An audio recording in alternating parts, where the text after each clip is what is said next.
কোনদিন গেছো কি হারিয়ে, হাট বাট নগর ছাড়িয়ে দিশেহারা মাঠে, একটি শিমুল গাছ নিয়ে আকাশের বেলা যেথা কাটে?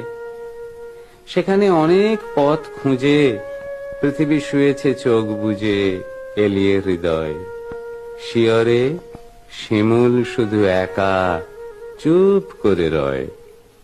পথ খুঁজে যারা হয়রান, কোনদিন সেই ময়দান তারা পেয়ে যায়, হঠাৎ অবাক হয়ে আসে পাশে ওপরে তাকায়। কোন পথ যেখানেতে নেই, সেখানেই মেলে এক খেই আর এক আশার। সব পথ হারাবার পর বুঝি খোঁজ মেলে আপনার। একদিন যেও না হারিয়ে, চেনা মুখ শহর ছাড়িয়ে, অজানা প্রান্তরে একটি শিমুল আর আকাশ যেখানে মুখোমুখি চায় পরস্পরে।